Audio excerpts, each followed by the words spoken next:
RTL Stories, the podcast with Lisa Burke from RTL Group. Everything now has fallen into place. The government was willing to support the project financially. RTL was willing to participate again as a host broadcaster. And above all, the Luxembourgish music scene has developed enormously in the recent years. There's lots of potential and we all agree that we want to win. So of course, we had to start again at Eurovision. Hello everyone and welcome to RTL Stories, the podcast. I'm Lisa Burke, based at RTL in Luxembourg, and in this series we are exploring the lives of some extraordinary people who have made RTL their career home, investigate what they do and how they got here. Today I'm delighted to welcome David Gloesener as our guest. Nearly 25 years ago, Dave started his career as a presenter and editor at Eldo Radio here in Luxembourg, his home country. And today he is head of radio programmes and head of Eurovision at RTL Luxembourg. So great to have us with you here in the studio. Good morning, Lisa. Thank you for having me. It's wonderful to have you, Dave. Now, just to give our listeners, our viewers, a little bit of background, Eldo Radio is Luxembourg's biggest hit radio. RTL Luxembourg combines lots of things. It has audiovisual and digital activities of RTL in Luxembourg, which includes RTL Tele Luxembourg, the only TV channel in Luxembourgish, RTL Radio Luxembourg, which is the #1 media outlet here in Luxembourg, RTL.lu, Luxembourg's most popular online media, RTL Info, which is in French, RTL Today, which is Luxembourg's leading news and information site in English, RTL Sport Live Arena, which is a live stream of the major team sports in Luxembourg, RTL Play, which is a streaming service and it has content available in Luxembourgish, French and English. RTL Gold, which is a web radio dedicated to the greatest hits of the 50s, 60s, 70s and 80s. And RTL LX, which is a web radio dedicated to music made here in Luxembourg. And a little note on the Eurovision Song Contest. Well, most people probably know something about the Eurovision, I would say.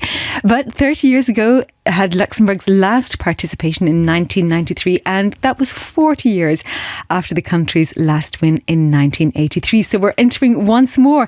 So Dave, so much to go through, but we're going to start right back 25 years ago when you began your career here as a presenter and editor at Eldo Radio. So tell us about Eldo Radio and the start of your career. Well, after finishing high school, I had to make a choice. The first option was to go to university. The second option was to do radio. And that's what I decided for. I got the opportunity to start at Eldo Radio as a presenter. And that's what I did. And it brought me here today. So I think it was the good choice.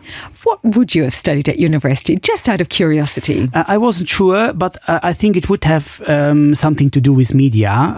But in fact, as I could deep directly into the media, that was the best choice for me at that time. And so you did indeed. And so you started as a presenter and editor. And of course, now you're not really a presenter anymore. So tell us about that transition. And, you know, to start young as a presenter, what did you enjoy about that and what was challenging? Well, of course, as a radio presenter at that time, you had to do everything at Eldo Radio. You had to be the host of the show. You had to read the news. You had to do everything by yourself. That was very challenging when you are very young and you have this big of responsibility because you know there are lots of people listening to that. That was very challenging, but it was something we enjoyed all and we liked it being a part of this wonderful young team at Eldo Radio who wanted to bring that radio really to the top of the radio stations in Luxembourg, what we did, and that was very challenging, but it was lots of fun. During my career, then of course I changed in the management role. I sometimes miss being in the studio, of course, being on air. You'll have to come back and chat with me more. Maybe one time, who knows. However, I don't just have an influence now on my own show, but I have an influence on the whole program, so that's just great, of course. And it's about delivering a good program every day for our listeners, and that's fun too. Yeah. And so thinking about that start of your career, you had a lot of autonomy, a lot of freedom, a lot of autonomy. You could choose and decide for yourself how things were going, the direction of things as well. How were you supported by RTL staff, managers, teams around you? I have to say that I always felt very supported in all my roles. What I have always appreciated is the principle of the give and take. I always had the feeling that it worked very well in both directions. I've usually been given a lot of flexibility for organizing myself, my work, and so. On the other hand, I was also very flexible. That's very important and available at times when it was important, even at times where it was not planned. Yeah. And what's incredible, really, to me, perhaps incredible, is that you didn't really leave. Why did you never leave? Well, I left for 2 months last year, but it was, in fact, after I took this decision, I noticed that it was a mistake, and luckily I could come back to RTL. After when you do something for 20 or 25 years, you might have the feeling that there's something else waiting for you, but I really noticed very soon that that's not the case. I did not feel that I was in the right place where I went. So I was very lucky to be back at RTL after 2 months only. So 2 months sabbatical, let's call it. A sabbatical in Steinsel, I believe. You worked at the commune there. Yes, exactly. Yeah, so it really feels as though you've developed your working home life here and you feel very at home, at ease with the colleagues around you. And now your role is Head of Radio Programs at RTL Luxembourg and Head of Eurovision, which we'll come to later. Yes. But tell us firstly what your role as Head of Radio Programs means. I'm primarily responsible for the radio's strategy. Above all, it's important to constantly review the program and decide which innovations we want to have in the program. Our challenge is certainly to further develop radio as a modern medium.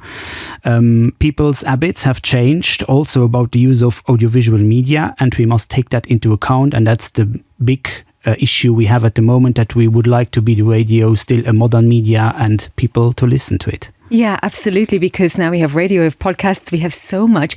And the other thing, which I alluded to in the introduction here in Luxembourg, is you have such a variety of languages to contemplate. So how do you juggle that as well as the changing landscape of radio media, the changing landscape of languages here in Luxembourg, which you will have witnessed growing up here? Well, for RTL Radio Luxembourg, I would say it's some kind of an issue because, as you know, more and more people in Luxembourg do not speak Luxembourgish anymore. They learn Luxembourgish in classes, but it's not their home language. So for listening to radio, they might choose another language. So it's important for us as RTL Luxembourg to be present with other languages, as we do with RTL Today or with RTL Info. Yes, absolutely. And on the point of the future of radio, this is something that we all think about. I'm sure anybody with children or growing up just in the last 10, 20 years, we will have seen, such a change in the way we use technology, in the way we imbibe media in so many different formats. And that must be a constant daily strategy challenge for you in your future planning. So talk to us about your ideas there. Yes, of course. But I firmly believe that radio or audio will continue to be a very strong media. It has many advantages over other media. For example, it's a very fast medium for distributing information. Open the microphone and off you go. So that's very simple. And on the other hand, it's an accompanying media, which is also good. People listen to the radio and can do other things at the same time. The music and the atmosphere on the radio is very important too.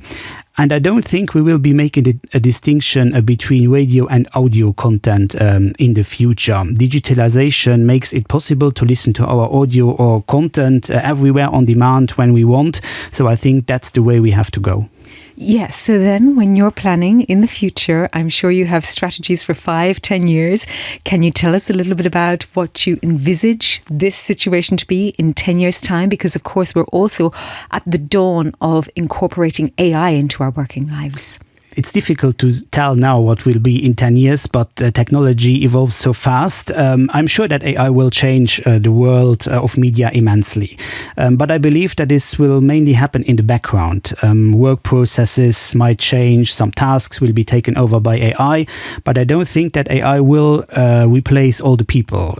That will not be the case, I believe. Will AI voices be heard on radio in the future? That could very well be the case, but not everything will be AI in the future in radio.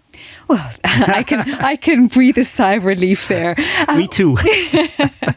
Well, luckily for you, you've moved positions from being in front of the mic to behind the mic, so perhaps that's a that sensible could be done move. by AI too, perhaps. So we will find out. We will find out. In the meantime, you have to plan for it. But let's give our listeners who are not from Luxembourg a short history of the importance of Radio Luxembourg. Yes, in Luxembourg, commercial radio broadcast began in the 1920s, making the country a forerunner on that market. Radio Luxembourg first went on air in 1924. Radio broadcasting was quickly extremely popular because it provided people with information and offered a source of entertainment that was previously completely unknown. The Luxembourgish program was launched on the 19th of October 1959. However, the story is so rich that it would be beyond the scope on this program. I suggest that colleagues who are interested can read an article from the series Knowledge Bites on RTL today. The colleagues did a great article about the history of RTL Luxembourg, and there's an article too on the RTL Group webpage where the history of the group can be found. So you can find all the information there if you want to have that. Oh, well, thank you for alluding to my colleagues there. That's very nice to hear. And I didn't fish for that at all. I promise I didn't. It's lovely to hear. And yet we do try to do that because our audience here at RTL today is international. So we're trying to talk to those as well. Now let's jump to Eurovision, something very exciting for us here in Luxembourg. Why now? Why has Luxembourg decided to rejoin now? Everything now has fallen into place. The government was willing to support the project financially. RTL was willing to participate again as a host broadcaster. And above all, the Luxembourgish music scene has developed enormously in the recent years.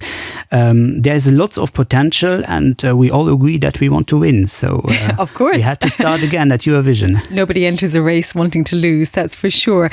So let's think about this. You're starting again from a standing start of a 30-year hiatus. How do you begin? At the beginning, we had this big Eurovision in mind, and we thought, how are we going to do that? We have no experience at all in Eurovision for 30 years. So we said, okay, we have to get this experience from outside. So we found two people with whom we are working right now. The first one is Eric Lehmann. He's a Eurovision expert in Luxembourg. He has been traveling to Eurovision for 25 years. So he's our head of delegation, and he's our mind of Eurovision. He knows everything and he loves it and he helps us. He gives us advice how we should do it, and that's wonderful. On the other hand, we have to produce now a very big TV show. In January, there will be our national final on the 27th, live from the Rockhal, and we have to do this really great TV show. So we had to find some expertise too, and we found a woman called Tali Eshkoli. She's an Israeli TV producer. She produced the big final Eurovision for Israel a few years ago, and she's working with us, and it's a pleasure, and it will be a great show. Well, show is the word. I mean, Eurovision is just a word where you think about the sparkles, you think about the colour, you think about the grandeur of it all. So we are all super excited. I think there'll be many parties around that time for the 6 finalists in the national final here in January. Now, when we think about going forward and coming back to your life, there's a motto that you have been quoted as saying, which is learn from yesterday, live today and plan for tomorrow. And so we all like to talk about successes and tend not to mention failures. And yet, of course, we learn from difficult situations. So tell us something that you've learned from a difficult situation. Yes, something I learned is what we talked about a few seconds ago, is when I left last year and I wanted to come back to RTL, I felt really the importance when quitting a job that you do it in a proper way. So I left here with all the colleagues in a very friendly manner with my manager. We were all very neutral about that. There were no bad feelings, and that made it possible for me to return, because otherwise when we would have been in a bad mood when I was leaving, that wouldn't have been possible. So that was something I learned, that it's always good to be very open with everything, and so that was possible, and that was good for me. Well, that's a really good piece of advice. I suppose the other part of that is that you chose to leave. Yeah, of course.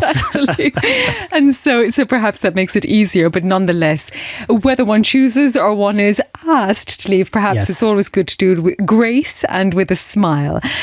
So now, again, looking back at your young self, 25 years ago, coming into RTL, which wasn't even this building back then. No.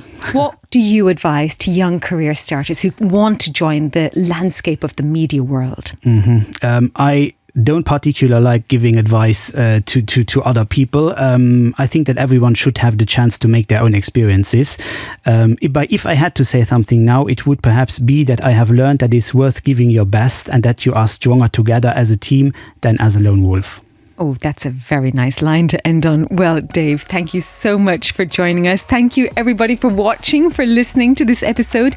If you're part of RTL, which I assume you are if you're watching this, please let us know your thoughts on the RTL Group intranet comment section. And you can also get in touch, of course, through social media. Just search for RTL Group on LinkedIn, X, YouTube and Instagram. It's been a great pleasure to be with you once more. Thank you, Dave. Thank you, Lisa.